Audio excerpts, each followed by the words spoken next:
یہ انسان موسیقی سنتا ہے، گانے سنتا ہے، کہتا ہے میرا ڈپریشن کم ہوتا ہے۔ مولانا آپ کو کیا بتاؤں کہ جب میں بہت زیادہ پریشان ہوتا ہوں تو میں بڑے زور سے گانے لگا کر سنتا ہوں، میری پریشانی ڈپریشن کم ہو جاتا ہے۔ اور کچھ لوگ اور بھی ہوتے ہیں بیچارے جو ذرا آگے بڑھ جاتے ہیں، وہ کہتے ہیں موسیقی روح کی غذا ہے۔ سنا سن کر فیصلہ کیا اور کہا کہ موسیقی روح کی غذا ہے۔ ایک صاحب نے حضرت مولانا یوسف الدیانوی رحمۃ اللہ علیہ کے سامنے کہہ دیا کہ حضرت وہ ایک صاحب ہیں، بہت بڑے گلوکار ہیں، وہ کہتے ہیں کہ موسیقی روح کی غذا ہے۔ تو حضرت نے آگے سے فرمایا بالکل ٹھیک ہی کہتا ہے۔ اب ان صاحب کو بھی توقع نہیں تھی کہ حضرت اس طرح اس کو بھی ٹھیک کہہ دیں گے، لیکن حضرت نے فوراً ایک جملہ بولا۔ حضرت نے فرمایا بالکل ٹھیک ہی کہتا ہے، جیسی روح ویسی غذا، جیسی روح ویسی غذا۔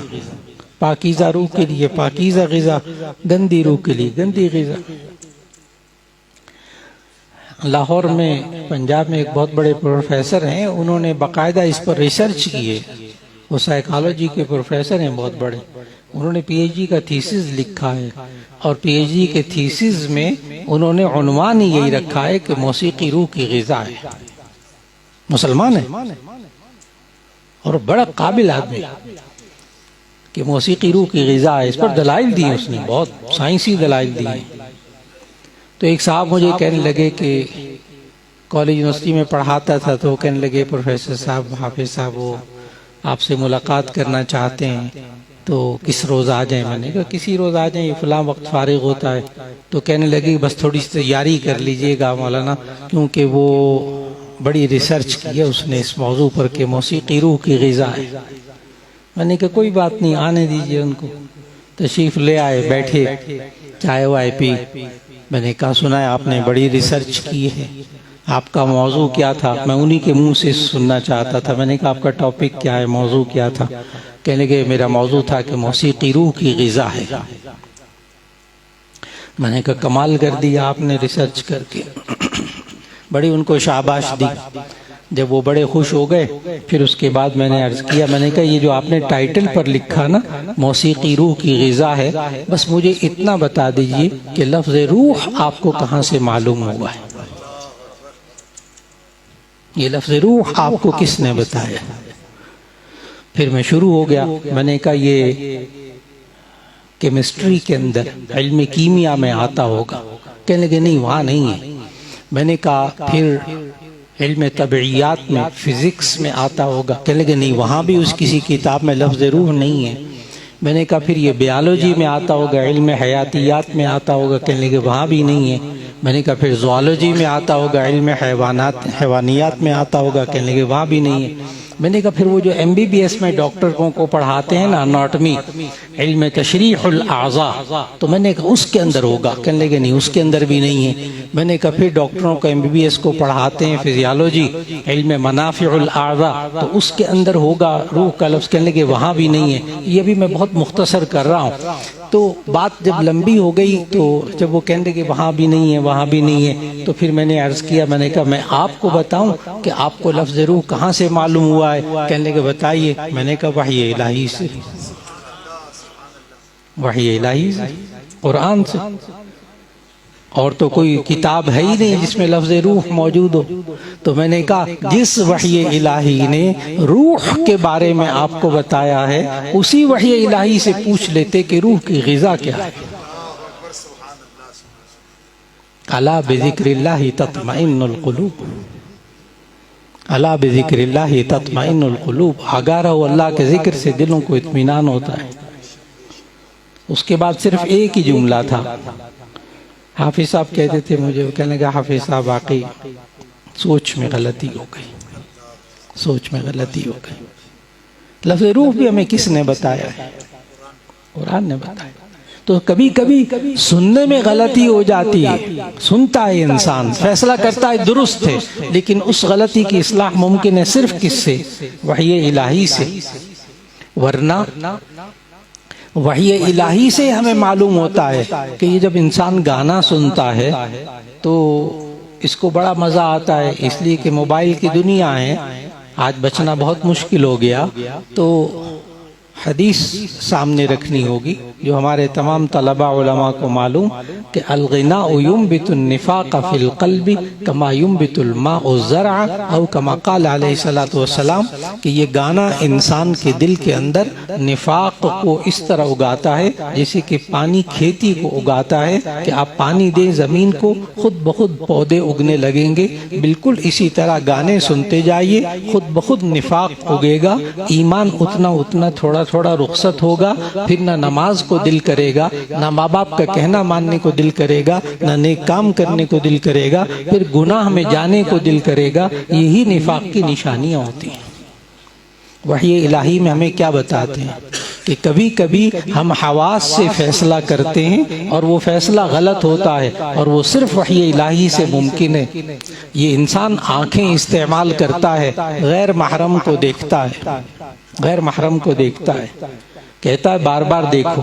اور میں نے تو جامعہ اشرفیہ میں جب پڑھاتا ہوں طلباء کو، ظاہر ہے وہ تو اس طرح کا سوال بھی نہیں کرتے، نہ جواب دیتے ہیں، لیکن کالج یونیورسٹیوں میں جب سوال کیا کہ بھئی تم کیوں غیر محرم کو دیکھتے ہو، گناہ کی بات ہے، تو آگے سے نوجوانوں نے خود میرے سامنے کہا کہ ہم اللہ کی قدرت کو دیکھتے ہیں کہ اللہ نے کیسے کیسے شاہکار پیدا کیے۔ اب یہ آنکھوں سے دیکھ رہا، دیکھ کر غلط فیصلہ کر رہا۔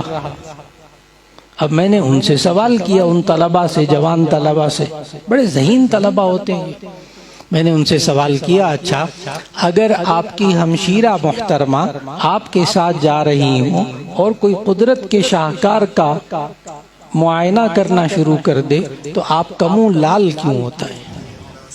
اب نوجوان کے پاس جواب نہیں تھا۔ اب آنکھیں دیکھ رہی ہیں لیکن غلط فیصلہ کر رہی ہیں، غلط فیصلہ کر رہی ہیں، کیونکہ وحی الہی کیا کہہ رہی ہے؟ قُل لِّلْمُؤْمِنِينَ يَغُضُّوا مِنْ أَبْصَارِهِمْ وَقُل لِّلْمُؤْمِنَاتِ يَغْضُضْنَ مِنْ أَبْصَارِهِنَّ۔ یہ انسان کی زبان بولتی ہے، کان سنتے ہیں، جب غیبت ہوتی ہے بڑا مزہ آتا ہے، اتنا مزہ آتا ہے کہ نیند نہیں آتی۔ سارے لوگ گھنٹوں گھروں کے اندر جاگتے رہتے ہیں، راتوں کے کئی پہر گزر جاتے ہیں، غیبتیں چل رہی ہوتی ہیں، اتنا مزہ آتا ہے غیبت کرنے میں اور اتنا مزہ آتا ہے غیبت سننے میں، لیکن وحی الہی یوں کہہ رہی لا یغتب بعضکم بعضا ایحب احدکم ان یأکل لحم اخیہ میتا۔ تم آپس میں ایک دوسرے کی غیبت نہ کرو، کیا تم اپنے مردہ بھائی کا گوشت کھانا پسند کرتے ہو؟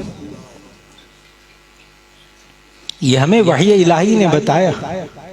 یہ انسان بسا اوقات قوت عقلیہ کو استعمال کرتا ہے اور غلط استعمال کرتا ہے۔ جیسے آپ کو بہت سے لوگ ملیں گے جو یوں کہیں گے مولانا اگر ہم ایک کتاب مارکیٹ سے پبلشر سے 100 روپے کی لے لیں اور طالب علم کو وہ 110 روپے کی کتاب بیچ دیں تو ہم نے کتنا نفع کمایا؟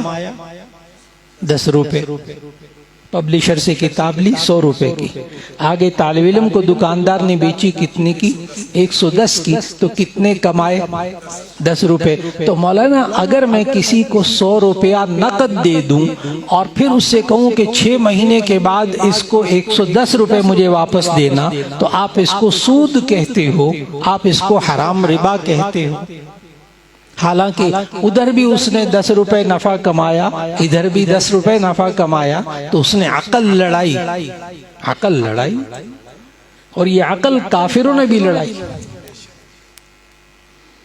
الذين يأكلون الربا لا يقومون إلا كما يقوم الذي يتخبط الشيطان من المس ذلك بأنهم قالوا إنما البيع مثل الربا۔ ان کفار نے بھی اس وقت یہی کہا تھا عقل لڑا کے، انما البیع مثل الربا، کہ یہ بیع بھی تو سود کی طرح ہے، وہاں بھی 10 روپے کماتے ہیں، یہاں بھی 10 روپے کماتے ہیں۔ اللہ تعالیٰ نے آگے پتہ کیا کہا فوراً آیت میں؟ اللہ تعالیٰ نے حساب کتاب کی باریکیاں نہیں بتائیں، وہ عقل لڑاتے تھے، کہتے تھے انما البیع مثل الربا، یہ بیع بھی تو کس کی طرح ہوتی ہے؟ سود کی طرح ہوتی ہے۔ وہاں بھی 10 روپے کماتا ہے، یہاں بھی 10 روپے کماتا ہے، کیا فرق ہے بیچ میں؟ اللہ تعالیٰ نے پھر بینکنگ کی باریکیاں نہیں بتائیں، اللہ نے آگے کہا، فوراً آگے جب انہوں نے کہا انما البیع مثل الربا، اللہ نے آگے کہا احل اللہ البیع وحرم الربا، اللہ نے بیع کو حلال قرار دیا ہے اور ربا کو حرام قرار دیا ہے، بات ختم ہو گئی۔